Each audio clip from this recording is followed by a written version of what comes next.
we're going to talk about natural gas. So there's a lot of things we assign for you to watch here. I think one of the most powerful, the LNG 101 is very good, and the Alyssa Ocko, Fastest Way to Slow Climate Change Now, is a really good TED Talk that really frames methane relative to carbon dioxide. And methane only lasts in the atmosphere for a short period of time relative to other greenhouse gases, and it's super potent. So if we can catch it while it's in the atmosphere and remove it or prevent it from going there, people really believe it's one of the lowest hanging fruits of carbon risk, greenhouse gas risk. We have 7 topics we're going to go through. And since I have my Hokas on and we're going to stay on schedule, I'm going to keep moving along. I do believe that for most of us as young humans, often our first introduction to natural gas is either cooking on a gas stove or being in an early chemistry class and having the fear and delight of dealing with a Bunsen burner in some early introduction to chemistry. So that's part of the reason we showed that there. When you see pie charts like this, you're like, don't do it. It's too many colors and too many wedges. But this is all the fossil fuels that you've seen before. The place where natural gas totally dominates is in the United States in electricity. And we're going to talk about that more in the next slide. So, and it's number 2 for electricity in the world, following number 1, which is still coal. But we're going to see those, England just closed their last coal plant this last week. So we're going to see coal continue to decline. Natural gas in the world will probably continue to rise while renewables are being built out. So that's the electric side. And then on the energy side, you see the role of natural gas there, number 3 and number 2. So why are we having a natural gas lecture? It's because it's in the top 3 for both energy and electricity in the world. It's important. And a context for the United States, it's a little bit like the oil story. So we're the number 1 producer of gas and number 1 consumer, but we only have 7% of the proved reserves. So it goes back to that narrative about our mineral rights, our capitalist society, our democracy, our regulation. All those things allow us to do that. So this is showing you, this is a blow up of the United States and our electric generation. And one of the things I want to share with you, since I am a little bit older than you are, is that when I started investing in wind over 20 years ago, at that time, coal was 40% 20 years ago. So these parts of the pie chart or the donut chart here, they change within decades. So, and the combination of wind and solar, which are intermittent, partnered with natural gas that's dispatchable and super efficient, that helped kill coal because coal is baseload. It is rigid on the grid. It takes hours and hours to turn a coal plant on and off. That does not function well in a market that has come in the pre-all electricity goes to AI world, which we might be headed towards. But in the world we've been in the last few decades, utilities want to take on as much renewables as they can because the marginal cost of wind and solar is essentially 0. The capital cost is not, but the cost on the margin because the fuel is free. But coal plants wouldn't allow utilities to absorb wind and solar very well because it's baseload. And so and coal, you're going to learn more about this. Coal has coal ash. It has lots of particulate emissions. Coal has many social costs, more different flavors of them than natural gas does. And it has mine issues and mine waste issues and all those things. So it became kind of the 1-2 punch of wind and solar combined with natural gas helped get us to the way the donut looks today. So, and we know, the kind of question for this is, what's this going to look like 10 years from now? So we're reopening, if you'd told me 3 months ago we were going to reopen 3 Mile Island and start all kinds of new nuclear stuff, I would have laughed at you, but that's actually happening. So nuclear is probably going to grow, natural gas will probably stay pretty stable or shrink a little, coal's going to continue to decline, and wind and solar are going to grow. So something like that. It's always really fun to watch. Now, this got included in our deck. I'm going to spend a very brief amount of time on it because it's too hard to read. Even I was looking and going, But one of the main points of this is to show the different parts of our country are more dependent on natural gas than others. So it turns out in Florida, for instance, they use a lot of natural gas there. And part of it is they don't have any wind. and they don't have much, using train cars to move a lot of coal to Florida is hard. So there's different regional aspects of how important natural gas is in different parts of the country. If we zoom back, so that's a slide that if I was really combing through my deck and saying, what's a slide I can take out, I would take that slide out. So you said, like, I'm not going to worry about that last slide. This slide is interesting because it's framing electricity, kind of going back to those pie charts. In the world level, gas is 23%. In the US, it's 43%. In California, it's 38%. And interestingly, it's 38% of our electricity. We import over 90% of our gas into California. We're not a gas producer here. So that's an interesting dynamic of that. Now, when I say we're importing from Canada and from the Rockies to burn gas in California. And then there's our amazing Stanford, which has signed contracts for a lot of solar power. So just framing that. And here's California. One of the interesting things for a residential user, they're like, oh yeah, I cook with gas, but I order DoorDash a lot of the time, so I don't cook that much. And I do like hot showers, and I don't have electric heat pumps, so I'm using gas for my showers. But at the end of the day, the typical residential bill for natural gas is $92 a month. So people, unless they're basically offered by their utility to retrofit their house, to remove the gas, or regulated or forced to do it. Now in parts of California, if you want to remodel your house, you're pulling out your gas-fired water heater and you're putting in an electric heat pump. And that will start shrinking the amount of gas being used by residential customers. This is just showing you the outlines of various utilities in the state and a couple points so that we're the #2 gas consumer as a state. Texas is #1. We're #2. And yet we have a state mandate that we're going to completely net zero and decarbonize. So that's going to be a pretty interesting shrink and reduction of the relationship the state of California has with natural gas over the next, it's supposed to happen between now and 2040, but it's probably already getting stretched out to 2050. So this is the argument I was making, not necessarily about what makes natural gas great, but what certainly distinguishes it from many of our other resources that are in our palette to use today, is it has multiple uses. Many people would argue this about hydrogen as our hydrogen economy evolves. We're discovering that we can find hydrogen as geologic hydrogen naturally. Most hydrogen we have right now, we make chemically. We split water, we split methane to get hydrogen. But if we were starting with geologic hydrogen, we could use that for many things. Let's go back to natural gas. So you see the importance of natural gas for electricity in the industrial sector. You see it for residential and commercial. The Stanford campus would be viewed as commercial, heating and cooling. And then you see a little bit for transportation. And it turns out the transportation use of natural gas is almost exclusively 3 of the 4% that is for transportation, which I'm going to show you in a moment, is the natural gas used to run compressors to move gas around the country. It's not for transportation in boats and cars and trucks.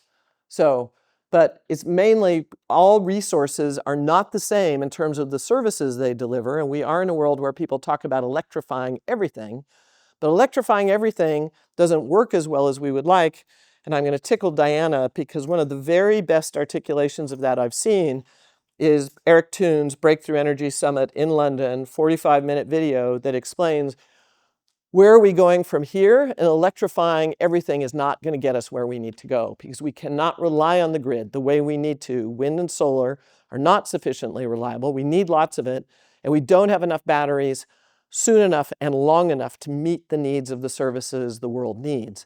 And so we have to figure out how to have molecules be part of the mix. And for right now, natural gas and figuring out how to clean up natural gas is part of that story. So that's one way to look at it. And then this is just taking that natural gas bar and looking at it a different way and saying, see, pipeline of the part that was transportation, most of that is moving gas. A little bit is for vehicles. You see the role of electricity. CHP is combined heat and power. In industry, you see that natural gas is used for process heat. When you're making steel, most steel is not using electric heat yet. We're working our way towards that. We're using natural gas for high temperature heat. Process heat, if you're making Campbell's soup and you're cooking tomatoes to make tomato bisque, you're using natural gas furnaces to do that. If you're making beer, you need heat in that process. So we have process heat, we have boilers. You see the list there of how, and then feedstocks for chemicals, for fertilizers, things like that under industrial. On commercial, it's largely heating and cooling. And you see in commercial and residential, a lot of that pink there, people are saying, let's get heat pumps in there. Let's get electric heat pumps in there to replace that use, that demand for natural gas. So that is kind of a unique story compared to many of the other resources that you'll hear about in terms of the diversity of how they're used. So this goes way back to 1775 in terms of what we were using. It's just for the United States, and it's showing you on a BTU, quadrillion BTU basis, that as of 2022, and I think natural gas is very close to oil now, if not surpassing it. And I entered the energy world in 1980, and you can see how natural gas has risen. Oil's moved around, but is kind of plateaued where it is. And then the relative growth of these other parts of the equation. You see nuclear there in a very flat place. So natural gas, when I entered the energy world, when I sat in your chair in this class, everyone was like, oh, natural gas, blah.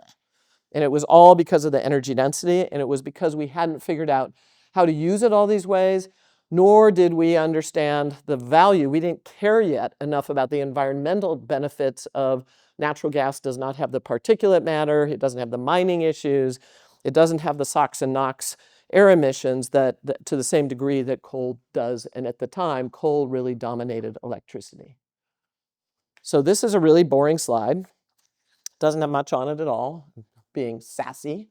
But the goal was to say, if I could cram way too much information on one slide to tell you what really mattered over the last 100 years or so about the evolution, the march of this booby prize becoming relevant, there's really two categories. There's technology advances that have taken place, and there's regulatory history. I would say in my lifetime, so, in 1978, you're going to learn more about this, PURPA allowed independent power producers to generate electricity, non-utilities. It was in response to what was going on in the Middle East. I think before SESI was installed on campus, we had a combined cycle gas turbine power plant, 49 megawatts, sitting in the middle of the campus. And it was owned and operated by an independent power producer. That could not, and then they sold power to Stanford at a very attractive price to generate electricity right here. That couldn't have happened without PURPA. So PURPA really, and part of PURPA was useful for natural gas because natural gas, you can build much smaller power plants than you could for coal or nuclear at the time, where natural gas was starting to take off. The Clean Air Act, super important because that basically penalized coal relative to natural gas. We were not looking at the greenhouse gas aspect, but we were looking at the SOx and the NOx and things like that. And natural gas was so much cleaner if you didn't have leakage that it really favored natural gas and accelerated things from a regulatory point of view. The Section 29 tax credit was very interesting because you could say, well, what really got people thinking about unconventional reservoirs? So we were importing. We were getting ready to build lots of LNG facilities to import natural gas because we didn't think we had enough in our country. The conventional resources were getting tapped out. And the Section 29 tax credit gave producers of oil and gas a big incentive to go after those low permeability reservoirs because they were rewarded with some tax deductions for taking that risk and to figure out horizontal drilling and hydraulic fracturing.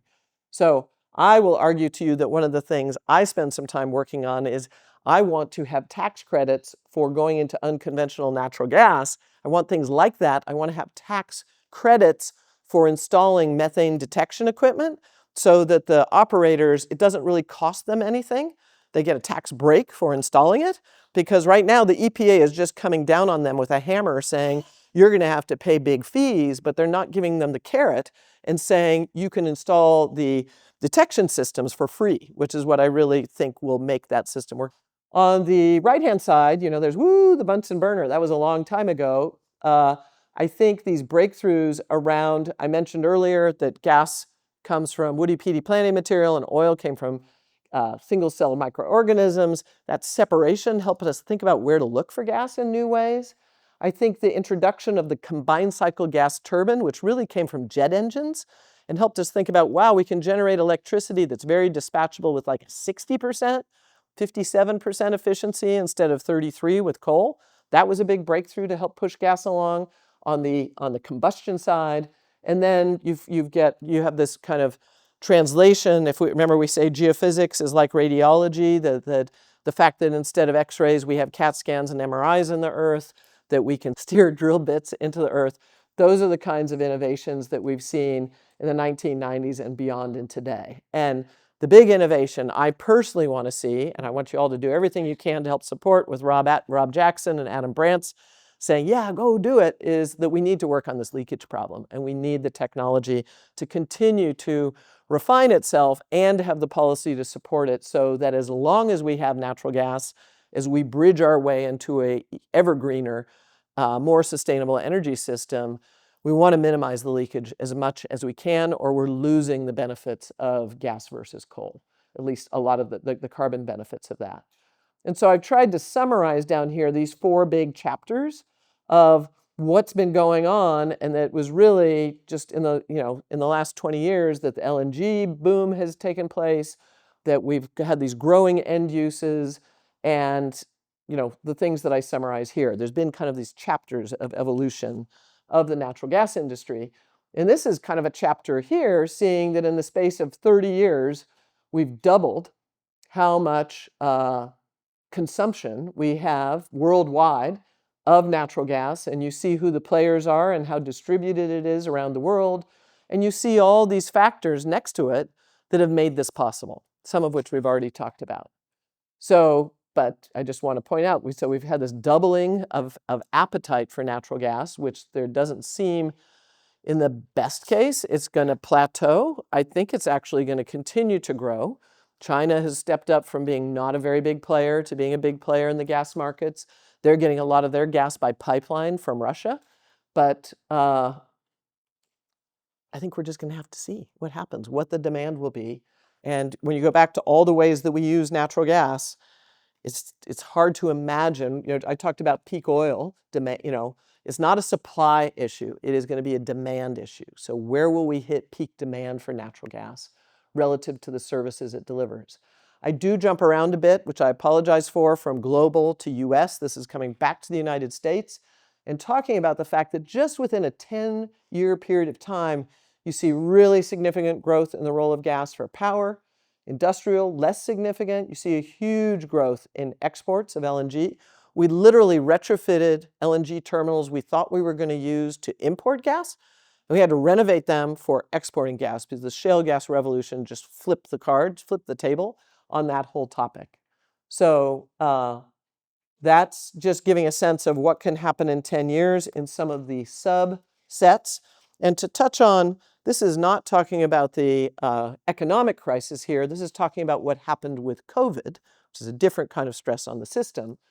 But it was interesting to see the separation of, with COVID, people didn't drive. They didn't fly the way they normally did. So the demand for oil-related products really softened during COVID because we all stayed home in our sweatpants and enjoyed, thank God, Zoom and Teams showed up to save us so that we could still be connected to everybody without beaming around as much as we used to. And you see natural gas was much less affected. And a lot of that had to do with the fact we still, even though kids weren't going to school, they were still at home. Grocery stores still had to have refrigeration, and spaces needed heating and cooling. A lot of the same services were in place. It was less elastic to what was going on with COVID. Well, I looked at this slide, which we just put in here a couple months ago to update this from when I was like, forecasts, you guys, are as good. I'm so glad I'm not a weather forecaster or an energy forecaster. Because this slide, what happens is the Energy Information Agency, this is their outlook of 2023, but they publish it in 2024. Well, this whole AI energy demand story has happened since then, okay? So all these the main goal they're saying is solar is going to grow, wind's going to grow, natural gas is going to actually go on to decline and plateau for a long time. This is in the United States and just for electricity. Nuclear, they're saying, is going to be flat. Well, they clearly haven't been reading the papers the last 2 months.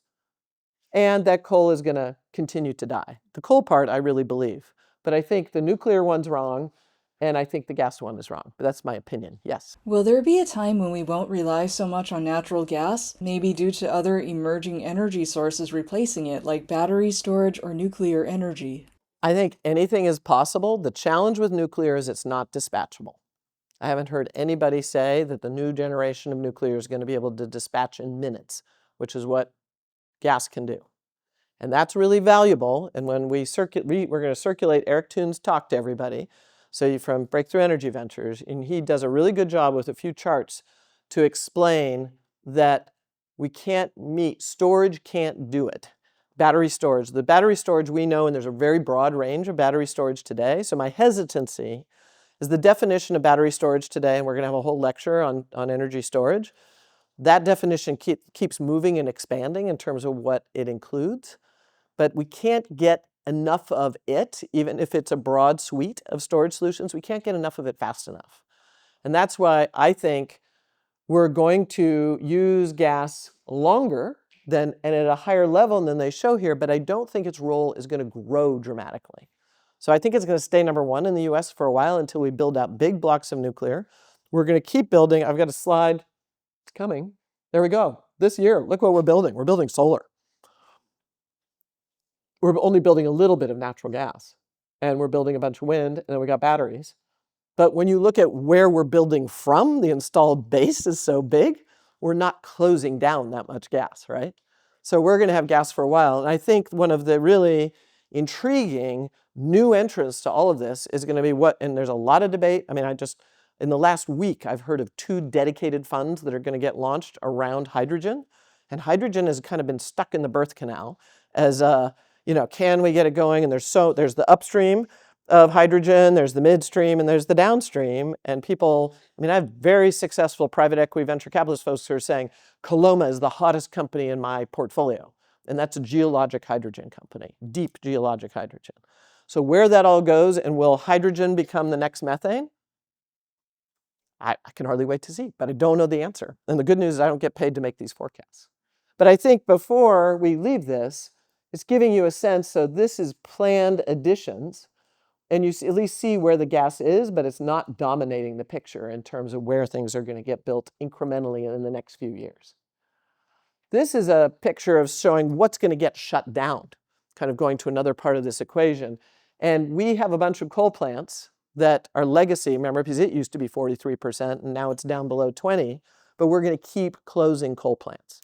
And a lot of new generation is actually going to get placed on old coal plant locations. So we already, we call that repowering. We can repower the electric infrastructure and put what used to be coal, could be gas, could be nuclear, could be batteries. We're seeing all those things happen. But an important word to be thinking about when you think about energy transition, which we've been transitioning for a long time, but part of successful energy transition today is to take existing infrastructure and repower it.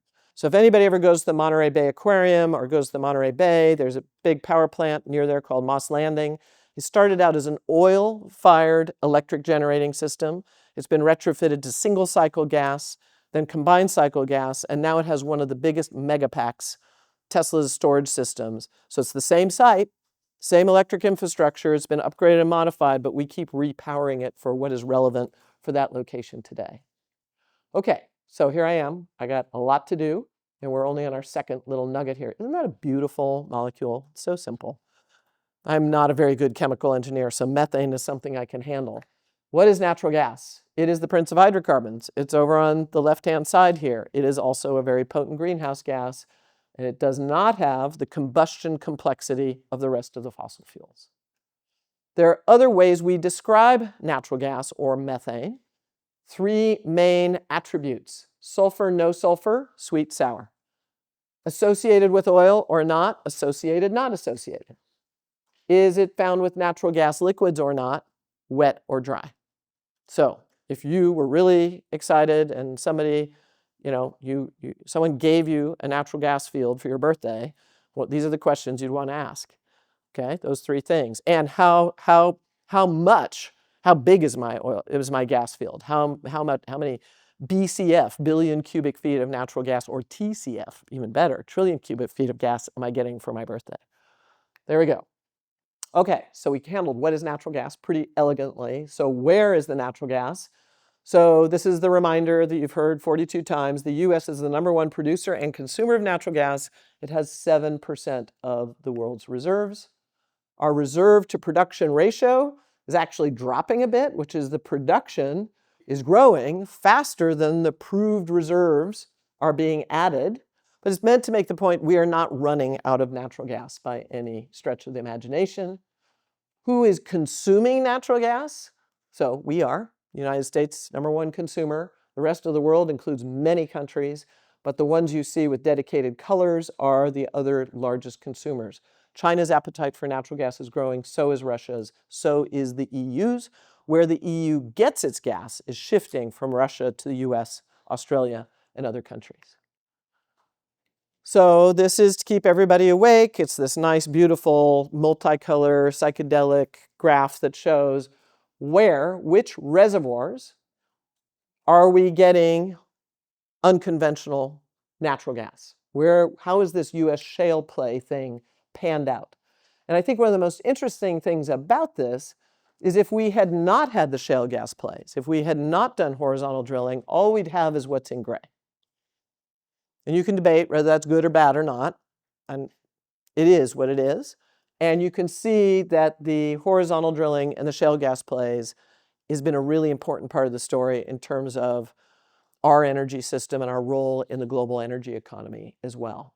So this has lots of granularity around the blue ones are in Appalachia. The dry gas plays are in orange, which means they don't have a lot of it. They're just super gassy. And then the green ones are associated gas plays where that gas is coming largely with a bunch of oil. And the reason that the green gas plays are being developed is first for the oil, but you get a lot of associated gas. And the clue on that is if you have a lot of associated gas, if there's not enough gas infrastructure, what do we do with gas we don't know what to do with? We flare it, right? Or if someone's not watching us carefully, what we don't want to do is vent it, because that's just like letting it up. We burn it or flare it because the combustion products of burning gas, just burning it because we don't have a market for it, that's better than venting it. There's a company called Crusoe that's based in San Francisco, has offices around the country, and they built a business of Bitcoin mining, taking that flare gas and basically saying that's a free energy source. We'll just move our little portable data centers right up next to that flare gas, and we'll use that as fuel to do all kinds of things in the digital world since the fuel's free. They're otherwise just going to burn it. So same story here, except simplifying it for you to see that the Haynesville Reservoir, which is in Louisiana and Texas, what chunk that is, the Permian, which is by far the biggest oil and gas play or reservoir in the United States. It's multiple stacked layers of oil and gas production. That is in New Mexico and Texas.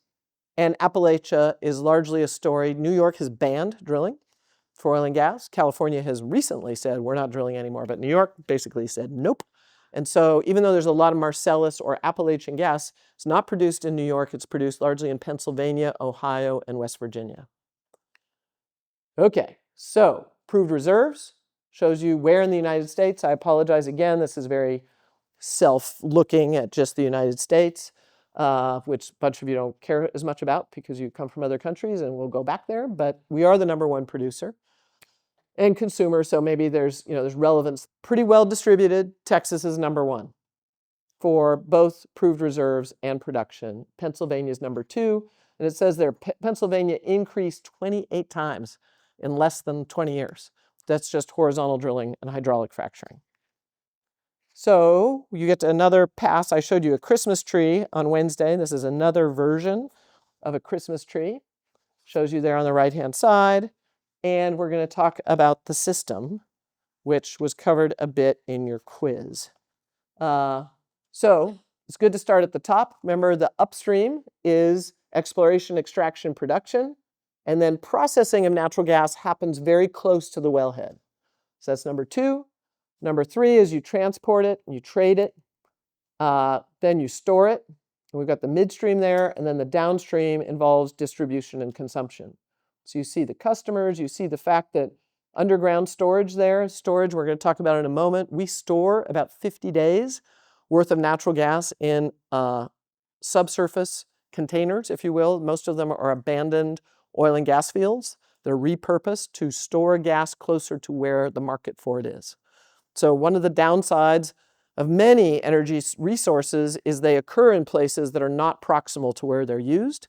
And so building out an inventory of storage ends up being a very good way to stabilize the natural gas markets.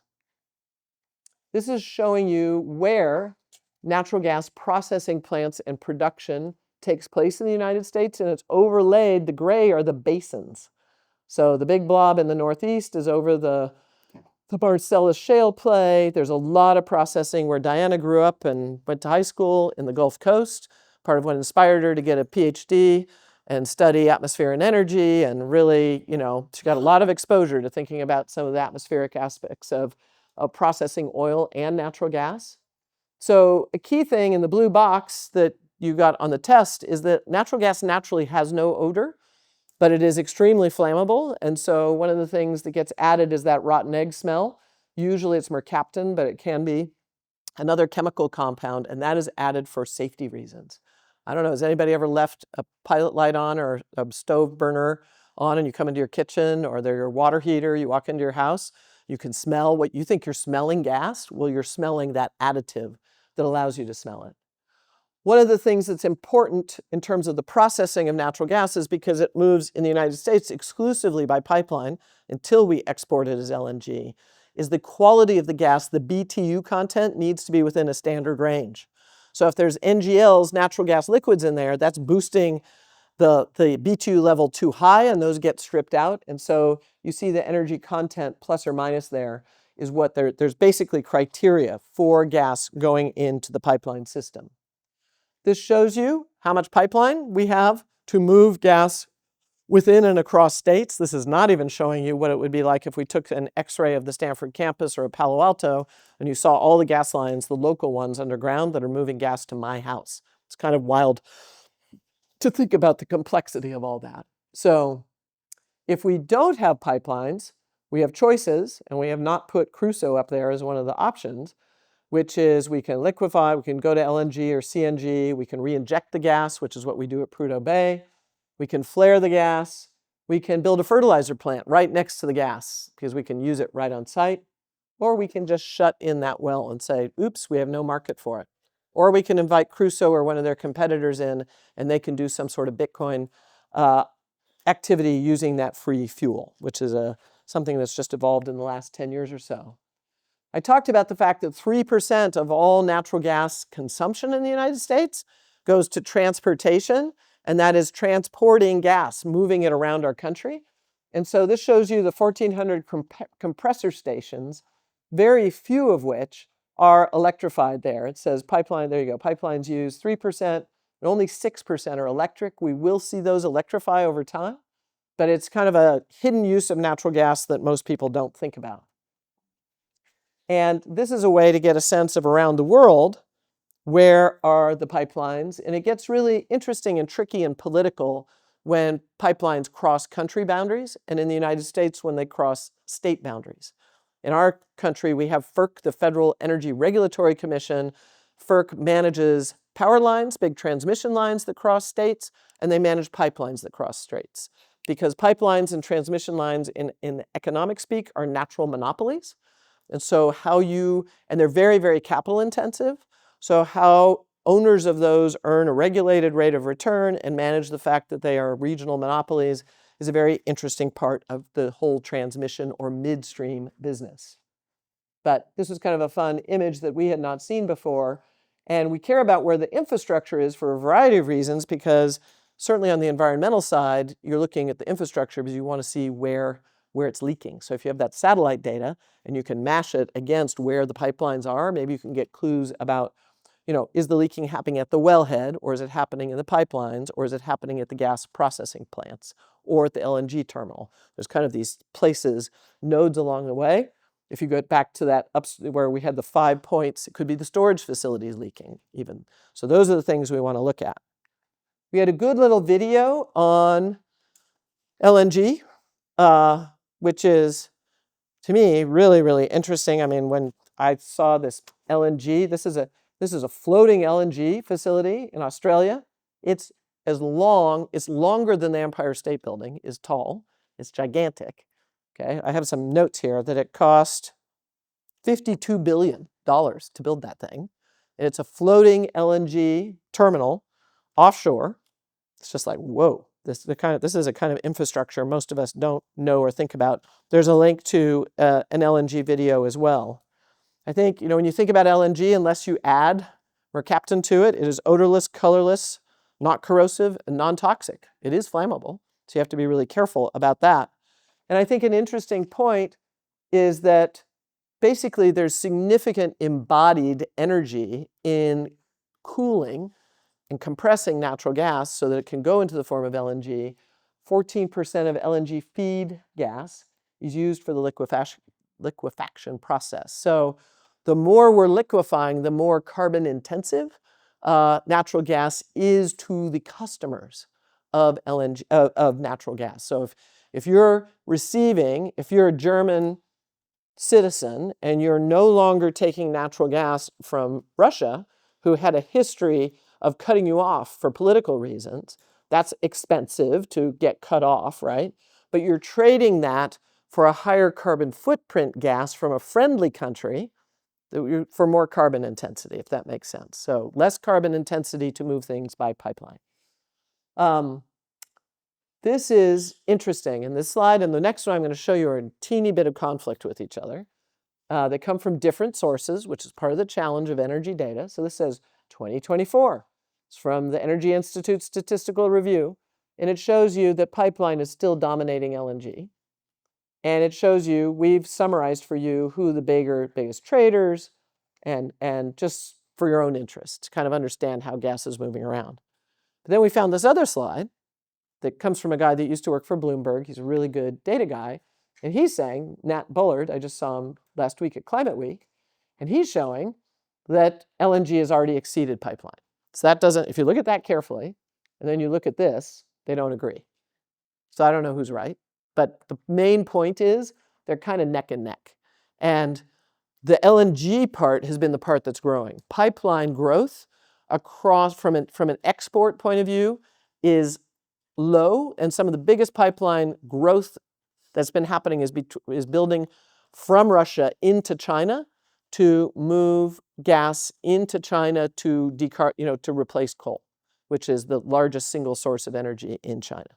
They're looking for any way they can improve the air pollution and other issues. So that's that. So we will keep watching. My prediction is 10 years from now, pipeline will stay pretty static and LNG is going to continue to grow. So now we have some very exciting slides like this. We have a couple of them, so you can just kind of see who are the biggest exporters of LNG: the US, Qatar, Australia, Russia. Well, it's really US, Qatar, and Australia are a long margin ahead of everybody else. And we only started in 2017. It hasn't even been 10 years. So we just jumped into this space with the shale gas revolution. And then who are the biggest importers of LNG? We've got China, we've got Japan, those are the two big ones. So if you wonder about the gas markets, what happens if China's economy collapses? What does that do for global gas prices? In a world where the United States is now very dependent on exporting the gas. So if we didn't have an export market for our gas, all of a sudden the price of gas in the United States would fall. When the price of something falls, sometimes we actually use more of it because it's cheaper. So there's all these interesting interrelationships. So this is showing how recently we've ascended, that we're the largest supplier of natural gas worldwide by pipeline and LNG. So largest producer, largest consumer, and largest supplier to the world. So it's a pretty big leap that happened pretty quickly. And where does our liquefied natural gas go?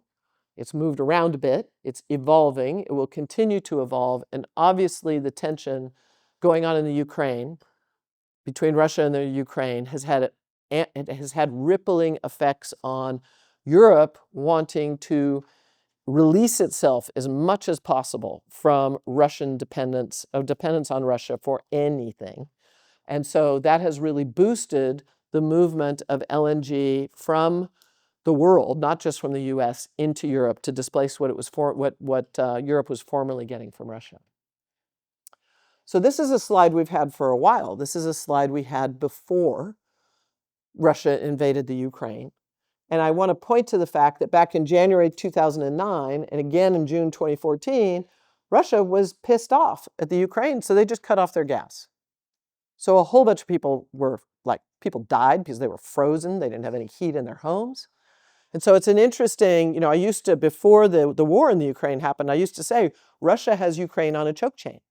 And so this interesting thing about whatever fuel you're importing from another country, the tension of how friendly is that country you're in an import partnership with, and how will they use that against you?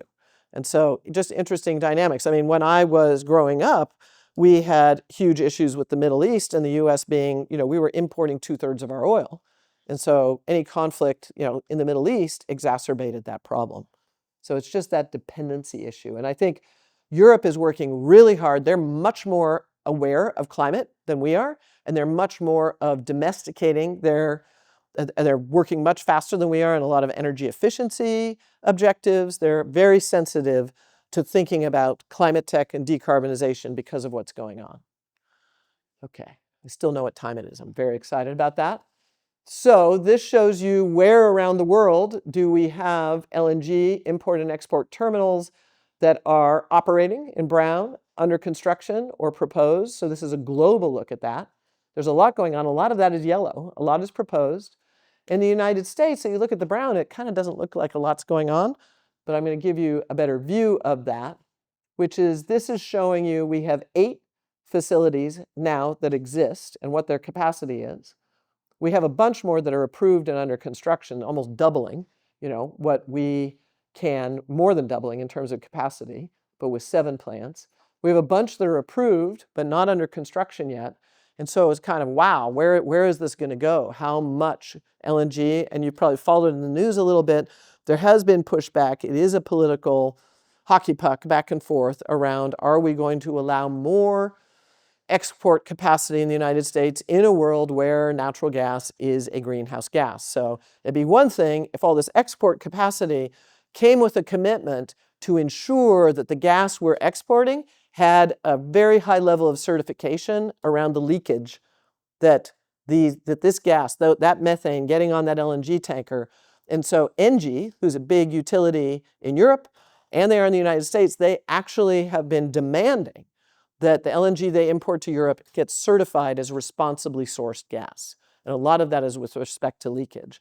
It is not the US market driving that, it is more the European market. So I view that as I wish the US was driving it, but I'm really grateful that the European customers are driving that.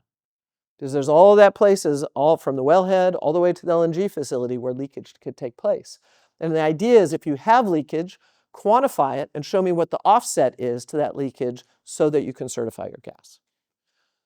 So this shows you a bit about what's coming, and it's reflecting that kind of doubling of capacity between US facilities in blue, Canada in brown, and a little bit of green in Mexico. Right up there, you see it on the Gulf Coast. So this is what lies ahead, absent, you were asking what's going on with gas and what's the future, when you see all this infrastructure being built out. But I've been humbled by the fact that we think the energy system is going one direction, and it actually goes a little to the left. Yes? Is the certification process complicated? It is complicated, and it's underway. Ultimately, market forces and regulatory forces drive it. And if we didn't, I made the comment that Devin says all the sensors are crap, but other people think that there are better, we're getting better and better tools. If the government demands it, and again, I talked about the Section 29 tax credit, nobody was going to drill an unconventional reservoir till the government bribed them to do it for reasons of not importing gas from other countries, right? So if we bribed, I'm being harsh by saying bribe, if we reward is the right word, if we rewarded the upstream and the midstream and the downstream to measure and monitor and create the data that a third party can certify by telling them, if you pick this equipment that we say is the sufficient and adequate equipment, you can write it off or depreciate it in a year, then you get a lot more cooperation to get this thing going. So the carrot and stick mechanisms around this still have room to grow. But I think it's going to come down to, if you want to see all this get built out, we've got to create that. And I think our global partners getting them to demand it will be very helpful. This is making, so when I first got into the natural gas business and I was raising money from people and we were buying gas royalties in the shale gas plays, I had a lot of investors in New York. And it would be really cold in New York and it would be kind of moderate here. And I'd say, well, the price of gas has gone up because the gas price was really tied to weather. And I'd say, well, at least your economic performance is being tied to your physical discomfort because the price of gas would rise in the winter and they would get better distributions because of it being there. So this slide is meant to highlight the fact that the demand for gas is less so now, partially because climate change has softened the volatility. We don't have as cold of winters as we used to have, but basically, as it says, we have 50 days, a little bit more, of US consumption that we can store, and I'm going to show you a map in just a moment that shows you where it is, where we can, in the summer months, traditionally, it's less so now than it used to be, gas prices would be softer than they were in the winter, where we have this heating demand. And so, but there's basically, amongst natural gas traders, you want to buy gas at the wellhead when it's cheap and you want to stuff it into storage then so you can make more money off it when the price of gas is high and sell it when everybody's freezing or when they need to run all their air conditioners in Texas because it's too hot. So this is a buffer and it just gives you a sense. And so one of the things commodities traders look at this time of year going into winter is how full is storage. And if the industry has not filled up that storage going into winter, it actually sends the price of gas up because people are worried there's not a big enough inventory to dispatch when it's cold. Does that make sense? So this is one of the things that affects gas prices. So this shows you, we have 382 active underground storage sites, and it shows you where most of that storage is. 58 days instead of 50 is the super accurate number. We have 323 in California. This is capacity in BCF. That's not the number of facilities. And then what kind of storage do we have? The most common is depleted reservoirs are repurposed for injecting. And again, this is a place where we need to worry about leakage of methane. And so that's the most common, but then we have these other categories and they are color-coded here, and the size of the triangle gives you a sense of how big the facility is. So how does it impact the environment? This is pretty important for only having 10 minutes, 12 minutes left of class. This is a Climate Town video that is kind of in-depth, as negative as possible kind of view of, because we want to kind of keep things balanced and make you not feel like Jane's saying everything is rosy. So this video is something we encourage you to watch. In both these pictures, it's a little hard to see. There is natural gas flares in both photos, but I'll let you play some I Spy on your own. This is framing where do we get methane emissions. So I will argue methane emissions are the biggest issue around natural gas environmentally. And so it's framing natural emissions and then showing you, the anthropogenic sources. Agriculture is huge. It doesn't get talked about very much. Energy is important. You see natural gas roll there in purple.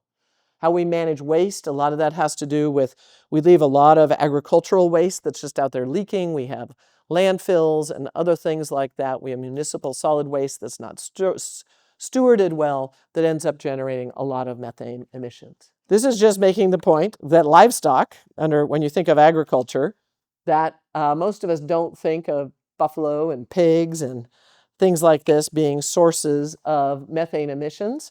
And we're in an energy class, so we don't have to spend too much time. I have children who love to ruminate on things, and that's a different use of the word, but does everybody know what a ruminant is? It's animals that chew their food more than once, and I guess all these animals end up and get put in this category. So I thought it was from my friend Nat Bullard again, who thinks that we're doing more LNG than pipeline before some of the other agencies do. So this is showing the trend on methane emissions from these sources and how they're not moving down the way we need them to, which the videos you saw for class kind of point to that. So it's more just owning that this is the big nut to crack. And this is taking just in the United States and saying if you take all our greenhouse gases in the United States, 10% are coming from methane. And of that 10%, the next circle or the next pie is just of that 10%. all those different uses. So of that 10%, 28% is the natural gas system.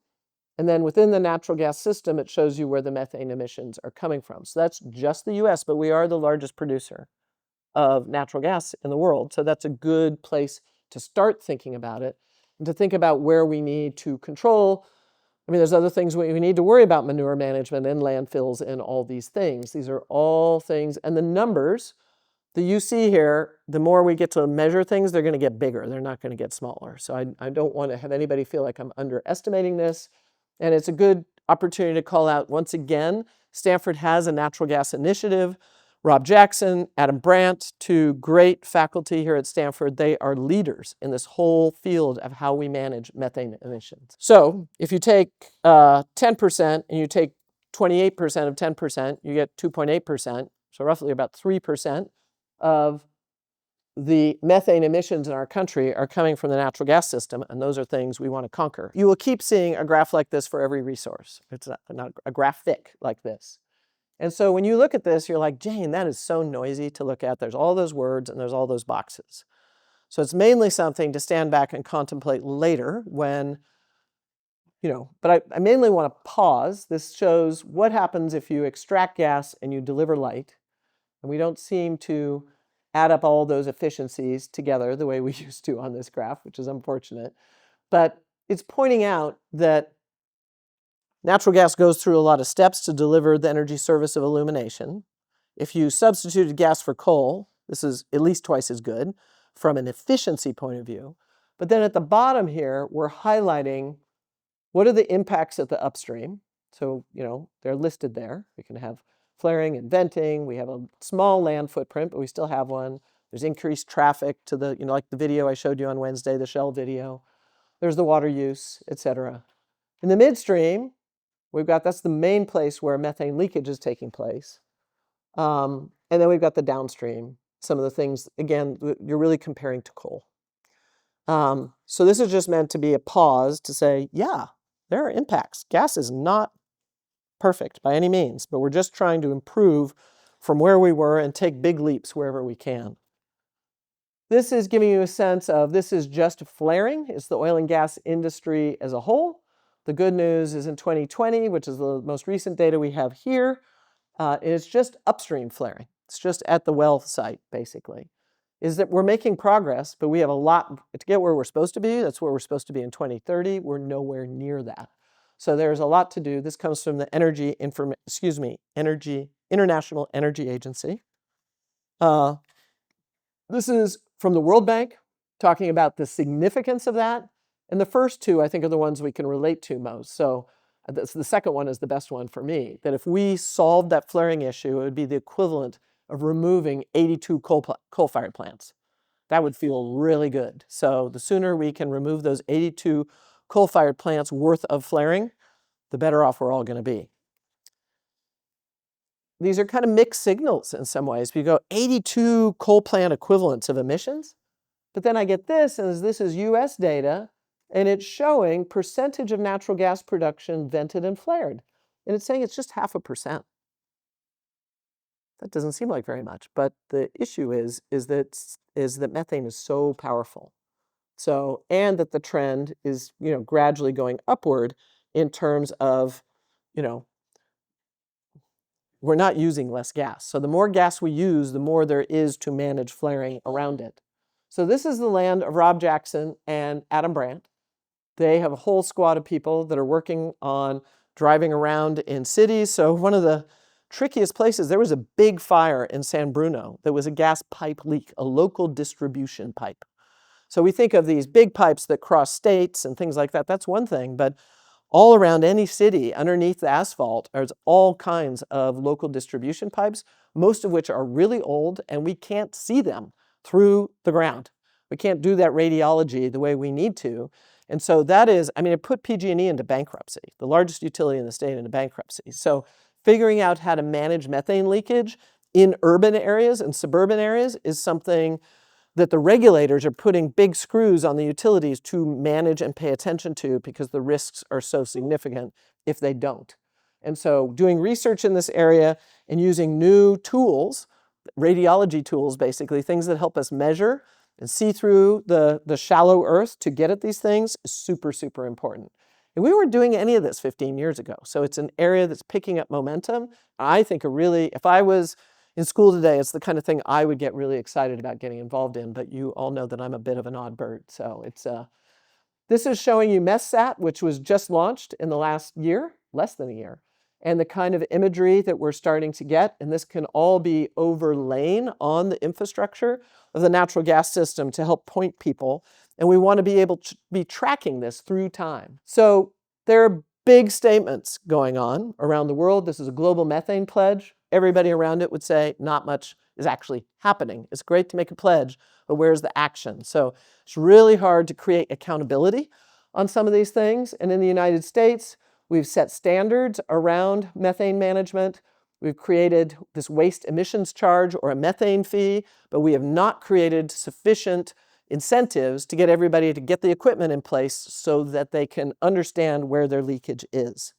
Project Canary I'm on the board of, it was a Stanford founder that actually started this company. It's moving away from certification, and there are other companies that I can drop into my notes that are the certifiers in this space, but it's basically flagging this acronym of responsibly sourced gas and a different acronym, which is called renewable natural gas, which is really natural gas that's coming out of landfills and can earn some credits around the fact that we're removing natural gas out of landfills, finding markets for it, and that gas otherwise would have been flared or leaked into the atmosphere.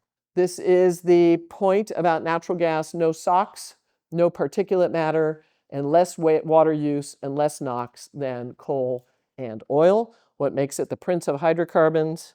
And this is just quickly on the economics, which is we measure the price of gas. If you go to any of the tickers for it, it's measured at Henry Hub, which is one location, and other locations kind of ratchet off that in terms of price. The gentleman in the very back was talking about that earlier in class.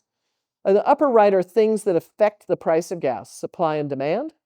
And so that's something you can take a breath and just look at. But historically, weather has been a big driver. The economies of our countries that demand our export gas, that is a factor that didn't exist 10 years ago. This shows you that if you're producing natural gas at the wellhead and it has NGLs, if it's wet, you're going to get a better economic outcome than if it's dry, because those NGLs have value. If you're an industrial user, your gas is cheaper because you're buying it in bulk than if you're a residential user who has to have the gas, a little bit of gas, $92 a month worth of gas pumped to your house so you can have a hot shower. And where are things going? Well, isn't that a great forecast? We can go all those directions. I don't know the answer. We could keep piling on the gas to meet AI needs, to provide grid stability, or net zero looks like a big, big reduction in gas. So basically what I have here, and you all can look at it and feel like if you need to scoot out, here's McKinsey. They're saying total peak is going to happen in 2037. Okay, we'll see. And these are a bunch of forecasts from McKinsey as well. And I wanted to point out that the environmental community is divided. EDF and NRDC are endorsing gas as long as we manage leaks as a bridge fuel. And Sierra Club is like, no way, do not build one more pipeline, do not build one more plant. The minute you build any infrastructure, you're locking in more gas. So you see the tension between these environmental groups. And this is in the notes of this slide are several links about methane hydrates. Japan is one of the leaders in figuring out how to develop these economically, but they are not commercial at all today. And with that, there's the closing thoughts about natural gas. It is the cleanest fossil fuel. It does present great challenges, including the fact that it is a very potent greenhouse gas, but it is helping us and has accelerated the delivery of renewables to our energy mix. Thank you for hanging in there with me. I will see you soon.